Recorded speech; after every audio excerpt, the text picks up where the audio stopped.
रूपानगर गांव में शाम होने वाली थी। आसमान में घनघोर काला रंग छाया हुआ था।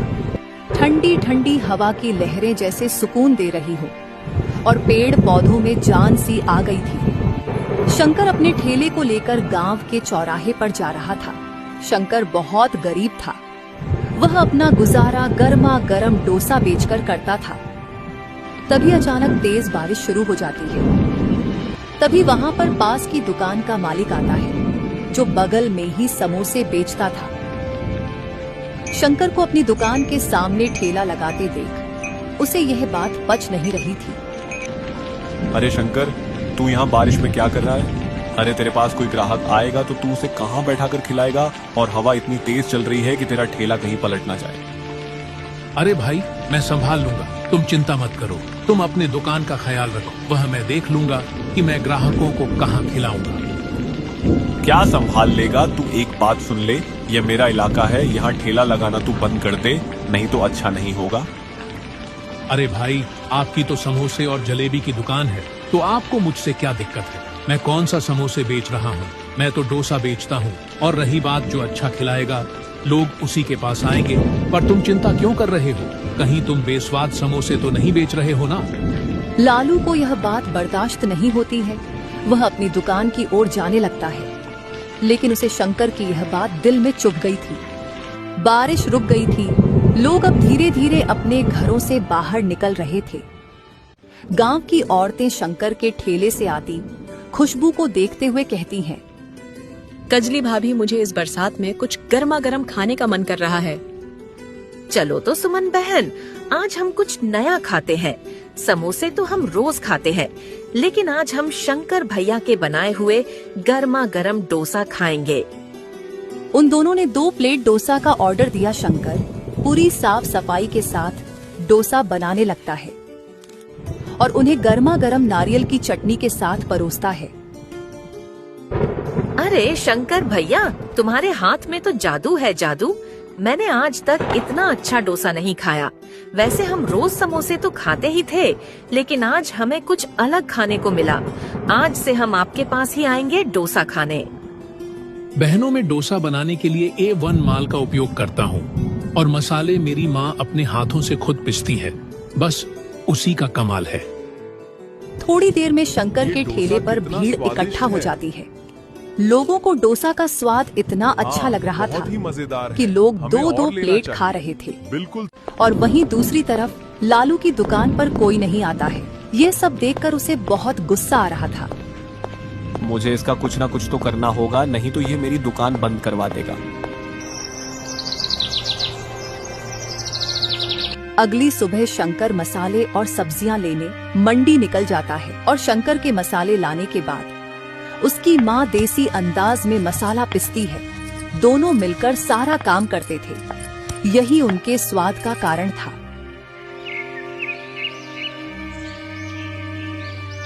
शाम को लालू ने अपनी दुकान पर एक प्लेट समोसा 20 रुपए से 10 रुपए कर दिया, यानी आधा दाम। यह देख शंकर सोचता है, अरे ये कहीं पागल तो नहीं हो गया है ना? इसने तो अपना दाम आधा कर दिया, पर इसने कम पैसे क्यों किया? लोग तो इसका पोस्टर देखकर इसी के पास समोसे खाने जाएंगे। लगता है आज अच्छी ग्राहकी नहीं होगी। इस शंकर की खैर नहीं, चाहे मेरा कितना भी घटा क्यों ना हो जाए, मैं इस शंकर को यहाँ टिकने नहीं दूंगा। ठंडी ठंडी हवा चल रही थी। गांव के लोग धीरे धीरे घर से बाहर निकल रहे थे। लालू का पोस्टर देखकर दुकान के बाहर भीड़ जमा हो जाती है और वहीं शंकर की दुकान पर कुछ गिने चुने लोग ही थे, जबकि लालू की दुकान पर भीड़ लगी हुई थी। लालू यह देखकर बहुत खुश था। शंकर की माँ आज दुकान पर आती है और शंकर से बोलती है, बेटा क्या हुआ? इतना उदास क्यों है? क्या हुआ? और आज ग्राहक इतने कम क्यों आ रहे हैं और दिनों के मुकाबले? माँ, वो क्या है ना, सामने वाली दुकान का मालिक मुझसे बहुत जलता है। देखो ना, उसने अपने समोसे का दाम 20 रुपए से 10 रुपए कर दिया, यानी आधा। इसीलिए आज सारे ग्राहक उसके दुकान पर चले गए और हमारे दुकान पर कोई नहीं आ रहा है। बेटा तो चिंता मत कर, सब ठीक हो जाएगा। वह कब तक आधे दाम पर समोसे बेचेगा? तू तो वही खिला जो लोग खाते आ रहे हैं। तू स्वाद में कमी मत करना। ठीक है माँ, मैं ऐसा ही करूंगा और आगे से और ज्यादा मेहनत करूंगा। लालू के समोसे खाकर लोगों को समझ में आ रहा था कि लालू ने अपने सामान की गुणवत्ता में कमी की है, लेकिन लोग इस बात को अनदेखा कर देते हैं सस्ते के चक्कर में। लालू का पूरा माल खत्म हो गया था। लालू ने अपनी दुकान बंद कर दी थी, लेकिन शंकर अभी भी अपना ठेला लगाया हुआ था। वह ग्राहक आने का इंतजार कर रहा था। तभी वहाँ पर एक साधु बाबा आते हैं और शंकर से कहते हैं, अरे बेटा, जरा एक प्लेट डोसा देना, तो मुझे बहुत तेज भूख लगी है। भूख के मारे मेरे पेट में से अजीब अजीब आवाज आ रही है। बाबा, आप बस 2 मिनट रुकिए, मैं अभी आपको डोसा बनाकर देता हूँ, जब तक आप इस टेबल पर बैठ जाओ। शंकर डोसा बनाने लगता है और पूरी लगन के साथ उस रात काम कर रहा था उस अंधेरे में। साधु बाबा डोसा खाने लगते हैं और उन्हें यह डोसा बहुत पसंद आता है। बाबा शंकर को एक और डोसा का ऑर्डर देते हैं। डोसा खाकर बाबा का पेट भर गया था। फिर बाबा शंकर से कहते हैं, बेटा, इस डोसे का कितना हुआ?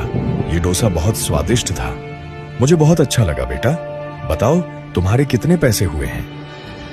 नहीं नहीं बाबा, मैं आपसे पैसे नहीं ले सकता, यह मेरी तरफ से था। ऐसे भी इस अंधेरे में कोई आ नहीं रहा था, मैं जाने ही वाला था, उतने में आप आ गए। बाबा, आपको पैसे देने की कोई जरूरत नहीं है। बेटा, तुम मुझे बहुत अच्छे इंसान लगते हो, मैं तुम्हें बिना कुछ दिए यहाँ से कहीं नहीं जाऊंगा। नहीं बाबा, मुझे कुछ नहीं चाहिए, आप मेरे पिता के उम्र के हो और एक ज्ञानी परमात्मा भी लगते हो, मैं आपसे पैसे नहीं ले सकता हूँ। बाबा अपने झूले से एक पोटली निकालते हैं और जबरदस्ती शंकर के हाथ में रख देते हैं। बेटा, ये एक जादुई मसाले की पोटली है, तुम इसे अपने डोसे के मसाले में थोड़ा थोड़ा मिलाकर बेचना और लोगों को खिलाना, लोग तुम्हारे दीवाने हो जाएंगे। बेटा बाबा, ये मसाला देने के लिए आपका धन्यवाद, आपने मेरे बारे में इतना सोचा। बाबा, अब मैं चलता हूँ, काफी अंधेरा हो गया है। ठीक है बेटा, तुम जाओ, मेरा आशीर्वाद तुम्हारे नेक दिल पर हमेशा बना रहेगा।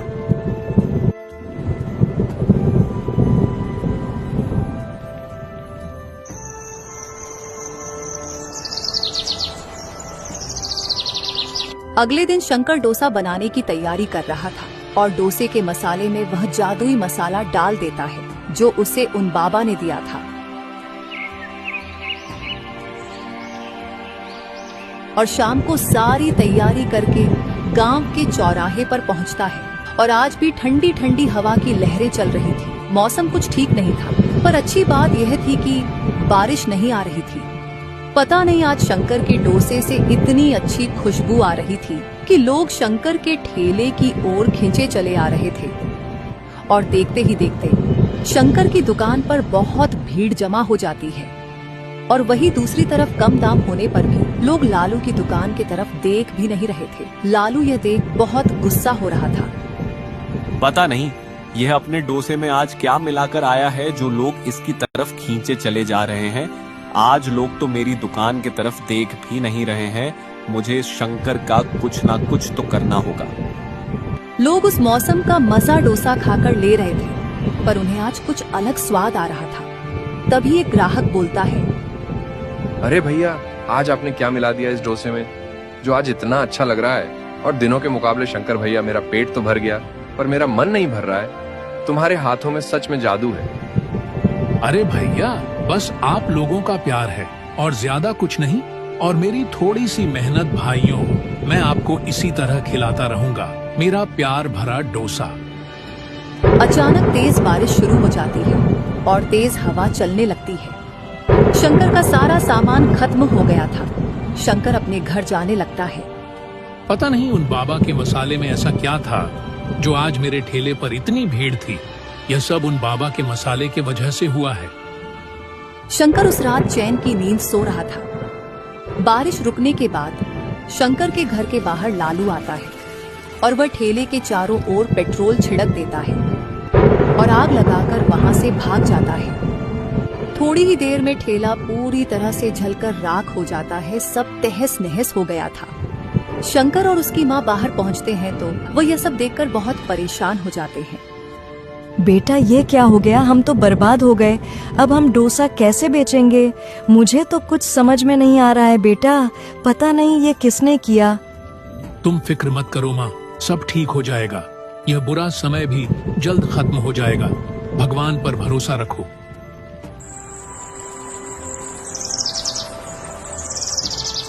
शंकर ठेले के बारे में सोच रहा था। उसे कुछ समझ में नहीं आ रहा था। वह अंदर से टूट गया था। शाम को डोसा खाने के लिए लोग चौराहे पर आ रहे थे। तभी वह देखते हैं आज शंकर का ठेला वहाँ पर नहीं था। अरे भाई, आज शंकर क्यों नहीं आया? मुझे आज उसे एक बड़ा ऑर्डर देना था। डोसे का मेरे घर मेहमान आए हैं, पर कोई बात नहीं, मैं समोसे ले लेता हूँ।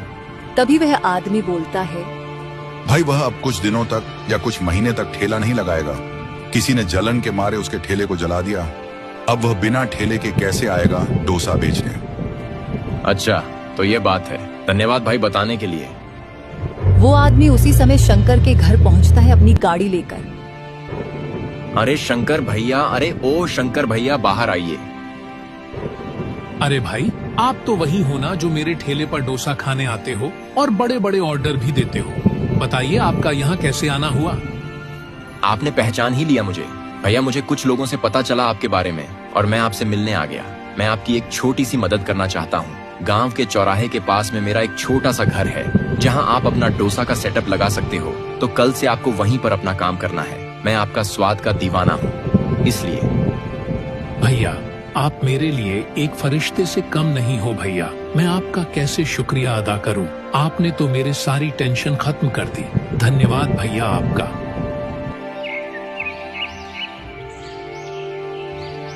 शंकर अगले दिन उसी दुकान पर डोसा बेचने लगता है। लोग शंकर को उस दुकान पर देखकर बहुत खुश थे। शंकर ने अपने स्वाद से लोगों का फिर से दिल जीत लिया था और फिर अपने मेहनत को लगन के बदौलत आगे बढ़ रहा था। लालू को यह देखकर एक सीख मिलती है। मैं शंकर को नीचे गिराने के लिए बहुत कुछ किया, लेकिन वह शंकर अपनी मेहनत और स्वाद के दम पर खड़ा रहा और मैं उससे चलता रहा। मुझे खुद पर ध्यान देने की जरूरत थी, पर मैं शंकर को नीचे गिराने में रहता था। मुझे अब समझ में आ गया है मुझे क्या करना है। लालू शंकर के पास पहुंचता है और सर नीचे करके बोलता है, शंकर भाई, मैंने ही जलन में आकर आपका ठेला जलाया था। मुझसे बहुत बड़ी गलती हो गई, मुझे माफ कर दो। लालू भाई, मुझे पता है कि यह सब तुमने किया था, लेकिन मैं अपनी मेहनत पर भरोसा रखता था और लोगों के प्यार पर तुमने अपनी गलती मानी। यही मेरे लिए बहुत है। शंकर भाई, मैं वादा करता हूँ, मैं अब किसी से नहीं जलूंगा, मेहनत करूंगा और आगे बढ़ूंगा। मुझे समझ में आ गया, जो मेहनत करता है वही आगे बढ़ता है। और लालू अब खूब मेहनत करता है और वह भी खूब तरक्की करता है। शंकर ने लोगों का बहुत प्यार जीता और खूब तरक्की की।